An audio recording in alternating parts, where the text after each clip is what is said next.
Welcome to Potomac Watch, the daily podcast of the Wall Street Journal editorial page. I'm Kate Odell, and today we'll be chatting with two special guests and contributors to the opinion section. From the opinion pages of the Wall Street Journal, this is Potomac Watch.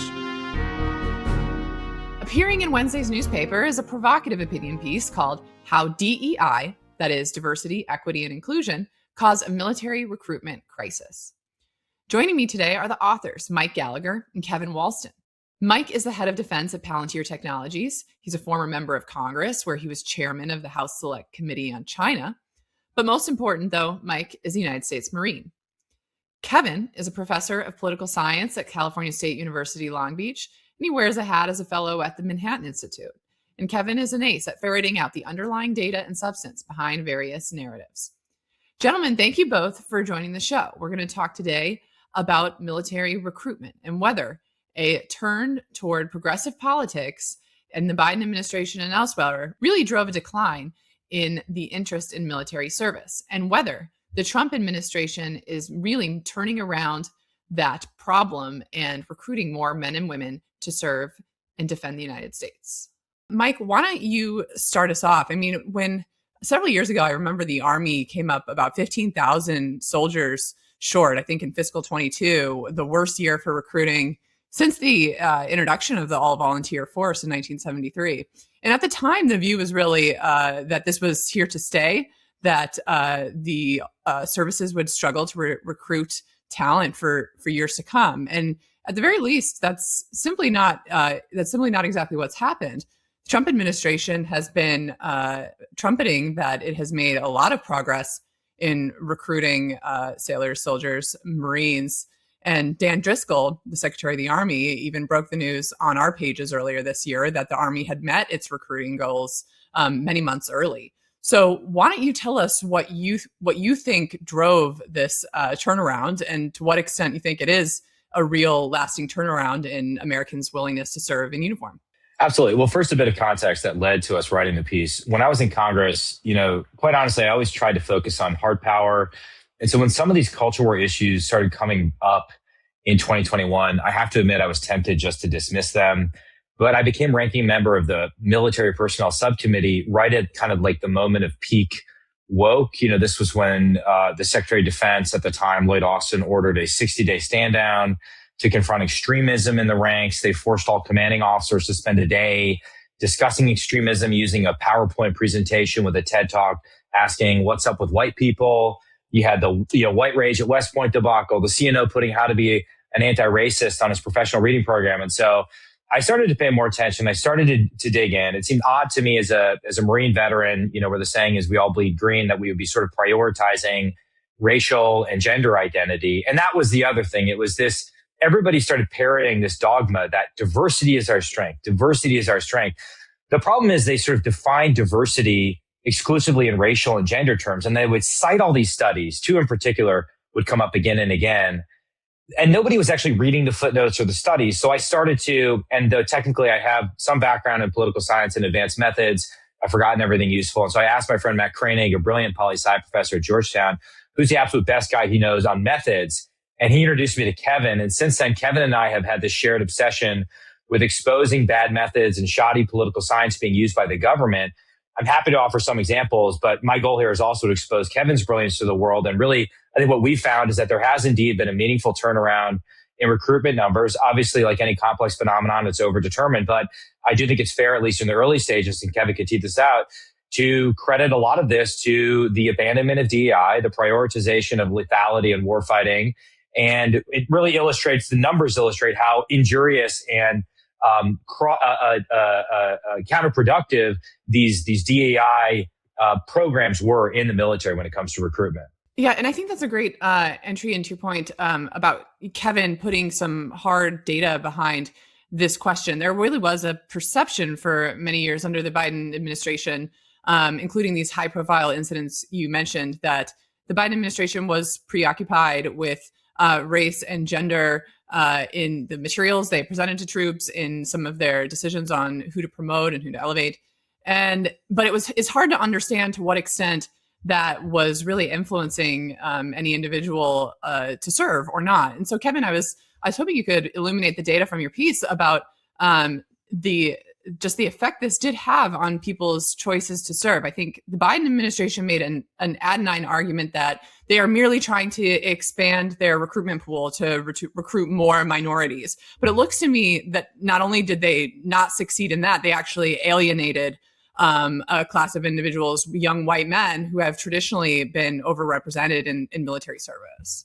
Yeah, that's absolutely right. One of the things that I think we got wrong in discussing the recruitment crisis, as it were, 2022, 2023 in particular, was that we talked about it in a sort of broad, abstract way, with the assumption being that it was hitting all demographics equally, that when we were sort of thinking about recruitment shortfalls, they were recruitment shortfalls among men, among women, among Blacks, among Hispanics, amongst whites.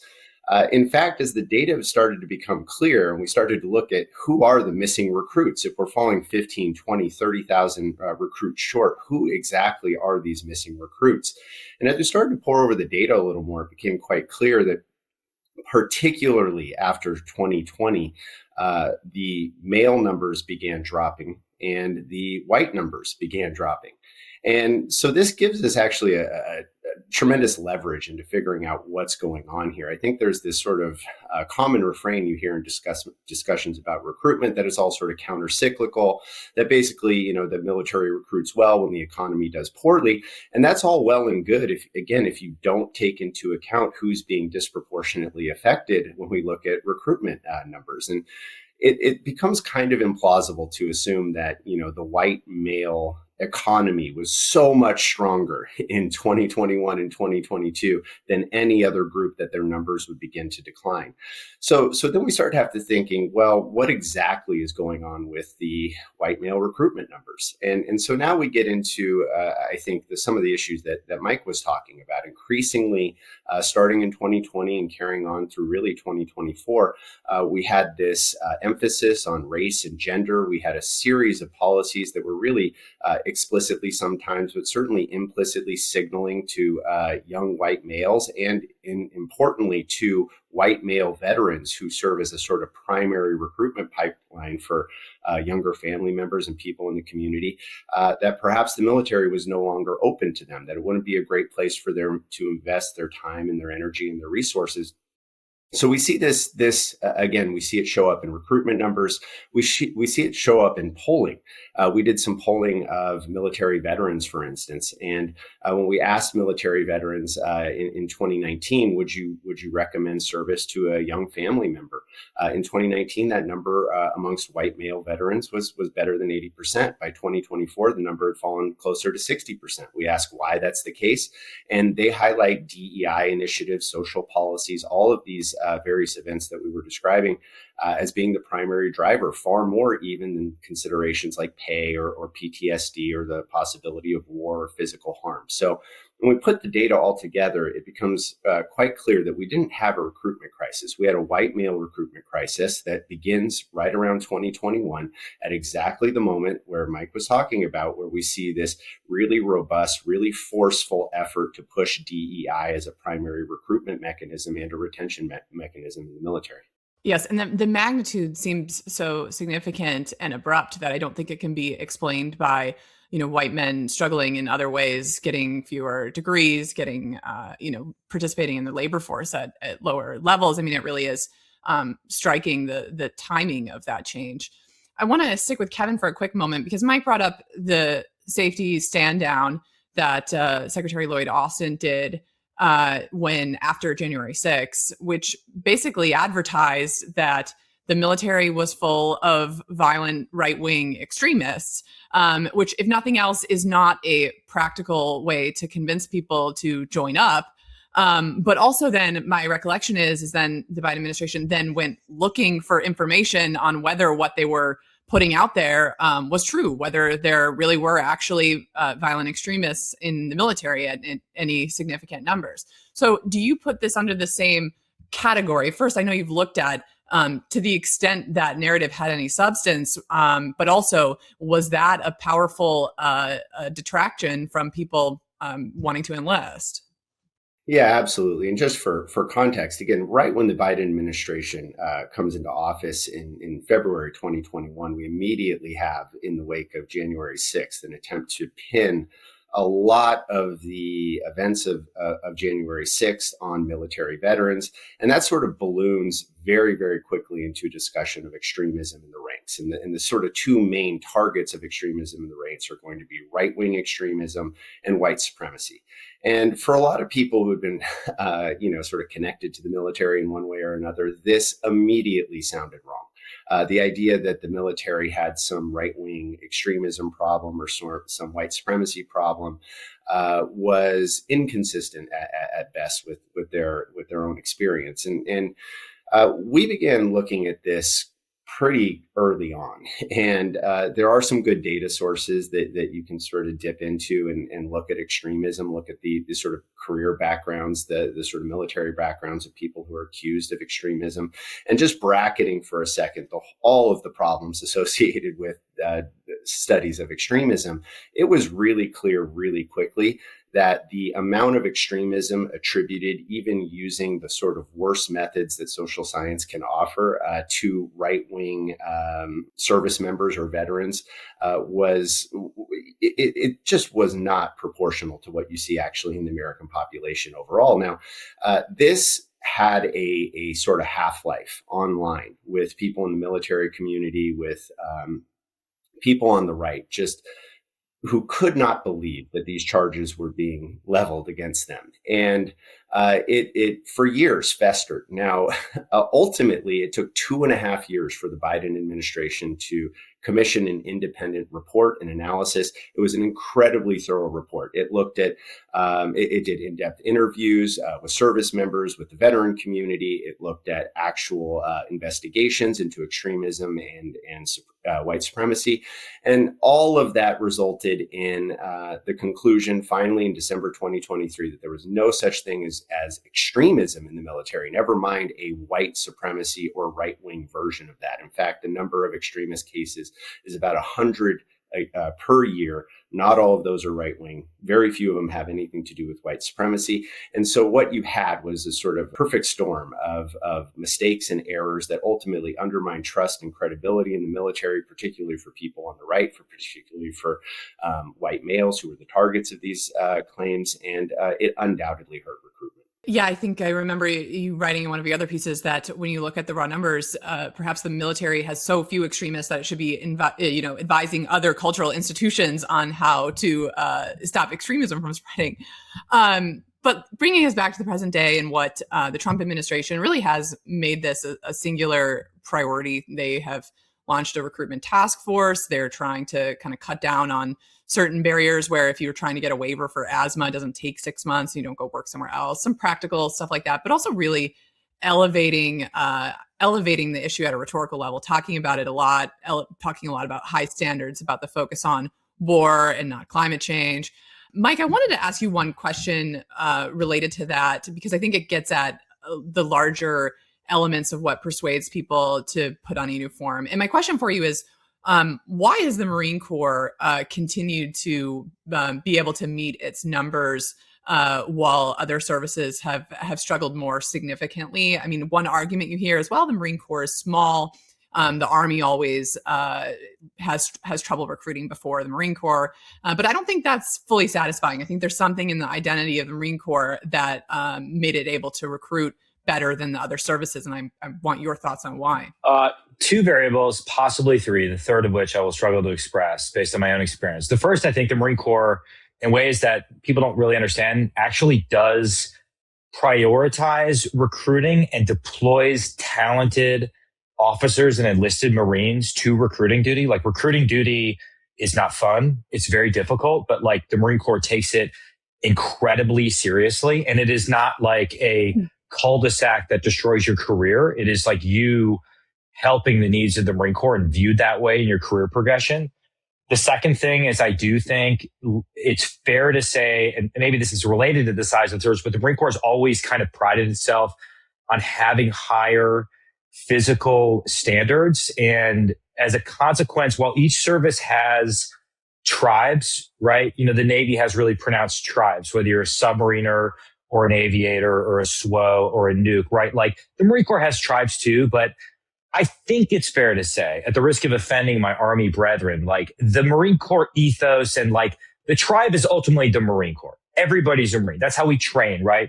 If you go to be an officer like me, if you survive officer candidate school, you go to the basic school. It's not the sexy school. It's not the advanced school. The goal is to make everyone qualified to be a basic infantry platoon commander. That's your identity as a Marine.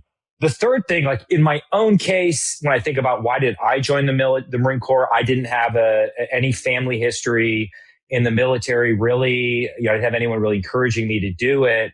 And of course, I wanted to serve my country and all that jazz, like, which is real and cheesy.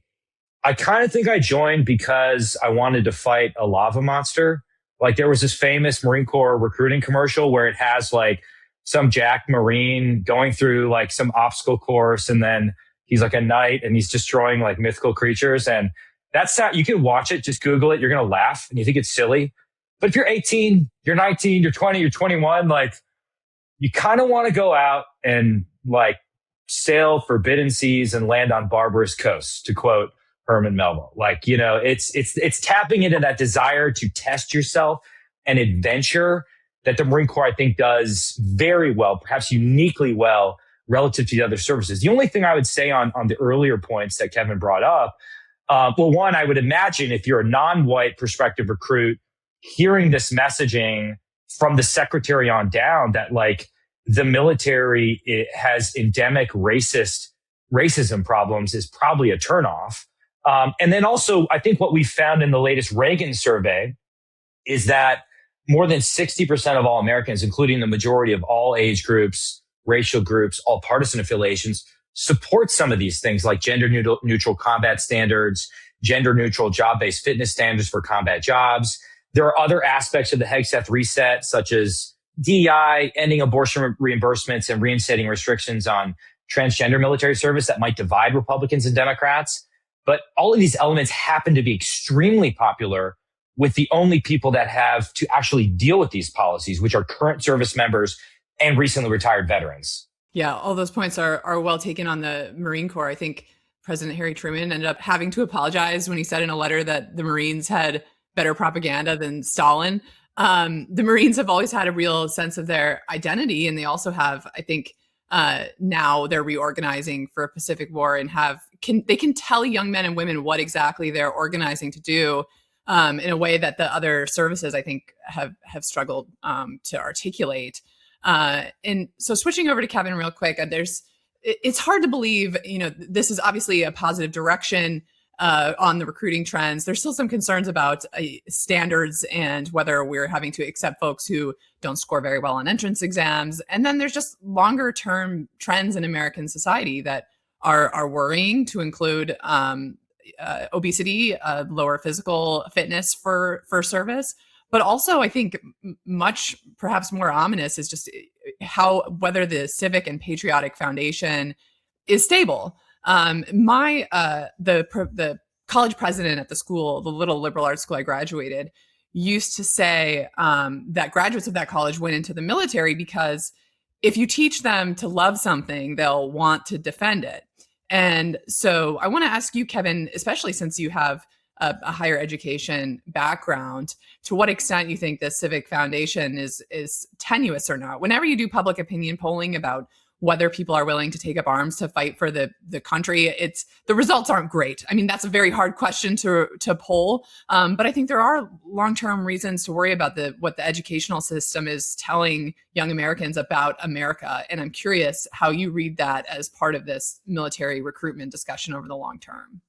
Yeah, first I'll say it is amazing. I remember this commercial that Mike is talking about. I haven't thought about it in 20 years, but I'm going to nominate it for the most effective bit of advertising of all time because I can conjure that image exactly in my head. So I know exactly what he's talking about. So we probably need more of that. Particularly, I might start showing it to my students in my college classroom to fight against some of these trends you're describing, Kate. But absolutely, look, There's a really nice paper that came out recently in the Journal of War College Studies or something by Neil Snyder. It's been really difficult to link directly feelings of patriotic sentiment to willingness to enlist. A lot of times we know that patriotism is declining. We know that Gen Z in particular has lower levels of national attachment. They are less likely to say that America is exceptional. As you're pointing out, they're less likely to say they would fight for America. But he has a really nice survey where he asks both of these questions in tandem with each other. Basically, how patriotic are you, and are you willing to join the military? And he finds that patriotic Americans, young Americans, are far more likely to join than those who aren't. So as we start thinking again about the sort of structural, secular, long-term trends that might affect military recruitment, undoubtedly patriotism is right at the core. And I will point out that levels of patriotism are far lower amongst people, young people on the left than among the right. But even on the right, we have lower levels of patriotism intergenerationally, which is to say about 90% of boomers on the right will say, I love the country. It's the best place. I wouldn't want to live anywhere else. But that number is more like 65% for Gen Z Republicans and Gen Z conservatives. So it's not exactly right to say we only have a problem with Gen Z people on the left. The problem is obviously much more profound there. But as we think about recruitment, again, we need to be aware that patriotism is a kind of or lack of patriotism is a headwind against recruiting efforts. That's not an excuse, however, to be complacent about this or to be defeatist about it. I think what we've seen recently is that patriotism is a needle that can be moved. Certainly, interest in military service is a needle that can be moved. It's not inevitably the case that Gen Z is going to hate the country. Certainly, as somebody in higher education, we need to take ownership of the fact that we've sort of broke the public contract in a way, right? Public institutions in particular are financed with the assumption that we're going to produce tomorrow's citizens. And we've failed to do that in large measure. And certainly teaching American history, teaching an appreciation of the country, and certainly the military has been lost in current education. I think if we want to really deal with recruitment questions in the short term, we need to think about the ways in which certain policies and certain messages might attract some people and alienate others. We need to be aware of that. But we also need to deal with these longer term kind of structural problems connected with education and national attachment that we've done really poorly with. So we need to move along two fronts at once. And I think that's possible, but certainly it's going to be increasingly difficult to recruit if we have a generation of people who don't necessarily see the country as good and worth fighting for. Mike, I want to bring the question of resources for defense into this larger recruitment discussion, because President Trump said recently that he thinks the defense budget should be $1.5 trillion and cited, a lot of world volatility, including Iran, Venezuela, threats from the CCP, which you've studied closely. But in thinking about the U.S. spends about 3% of its economy on defense right now. The question I have is basically whether you can draw a connection between some of our struggles to recruit people to serve and that resourcing issue. We are relying on people to recommend service to others. It's those influencers in your life. You say, I served, I enjoy it, tell other people to serve. But if you served and your aircraft didn't fly or your base was completely dilapidated beyond what even Marines might tolerate, that is going to signal to you that the military is maybe not a high performing institution. It's not an institution that the public really thinks is essential to the country. I mean, I was reading the reports that the Navy put out about the accidents on the aircraft carrier Harry Truman in the Red Sea last year. We shot down one of our own fighter jets. We broke an arresting wire on an aircraft carrier that's supposed to catch a plane, and instead it went into the ocean. And you read those reports, and it's a lot of we were short people. We have thousands of sea billets that are open. We're undertrained. We didn't do this training that we usually do for some this, that, or the other reason. So I'm wondering if you agree with this larger theory and think that our underinvestment in defense is related to our struggle to recruit people to serve. The theory certainly makes sense to me based on my own experience in uniform and in Congress. I'm not sure either Kevin or I have seen data that would allow us to isolate the effect of military budgets and recruitment. I mean, we have historical qualitative case studies, right? Probably the most apposite that comes to mind is the challenges we had in Korea right after we were sort of responding to this public sentiment to bring the boys home after World War II, disinvesting in our own defense. That manifested itself in real challenges and real unnecessary deaths on the battlefields of Korea. Maybe the sort of counterexample would be the positive externalities. I actually don't know the recruiting numbers from the Reagan buildup, but I would imagine that, people want to be part of sort of a winning team. It's why we didn't really have time to treat it in the piece. We sort of alluded to this idea that the successful military operations we've seen in Iran, it's too early to tell, but I would imagine Venezuela sort of give off this impression that the military, in contrast to sort of some of the things we saw leading up to peak woke, right, which was the Fitz, the McCain collision, a lot of these series of accidents. It kind of creates this narrative that like the military has its groove back. And I would imagine that's very attractive to a young 17-year-old or 21-year-old who's thinking about whether or not to join. Certainly, like, while people are willing to risk their lives to defend their country, they'd rather sort of make the other guy die for his country in the process. So that definitely resonates with me. To me, as we think about the risk of this trend, this was another thing that came out in the Reagan survey data, which, you can look at the top line numbers and say, well, the military still has high trust and confidence across the population. But if you look at the cross tabs that dig into the details, what you really see is large and historically unprecedented partisan swings in trust and confidence in the military. So you had a small partisan gap in 2024. Republicans are now twice as likely as Democrats to express trust and confidence in the military. That's the same story for questions about confidence in the military's ability to carry out its basic responsibilities. There's a 17-point drop in Democrats who are confident in the military's ability to keep the country safe, an 11-point drop in the military's ability to act professionally. So how this relates to your question, I'm concerned in general about this swinging between Democrat and Republican confidence in the military, depending solely on who's in the White House. And then also it might make getting those resources, $1.5 trillion, harder, right? If reflexively all Democrats vote against a Trump military budget just because it's associated with Trump's, post on Truth Social, or the reverse could happen, if a Democrat administration comes back in and wants to do something. I think that's a bad trend. I think to the extent possible, we want the military to be this sort of apolitical, egalitarian meritocracy where no matter where you come from, you're held to the same standard, and that Democrats and Republicans can try to put aside partisan politics in order to give our men and women the tools they need to accomplish the mission and come home safe. Right. Mike, one last quick question for you. We'll wrap it up.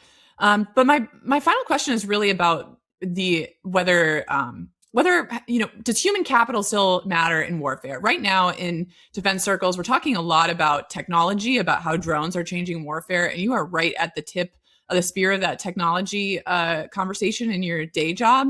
But we also are learning in Ukraine that, the underperformance of Russian troops in Ukraine, I think, owes to their calcified command structure, to their inability to make human capital as effective as it could be. And so I worry a little bit that there's a tendency to think, oh, well, technology will do more for us, that we don't really need to spend so many precious resources on recruiting the best people. What do you make of that argument?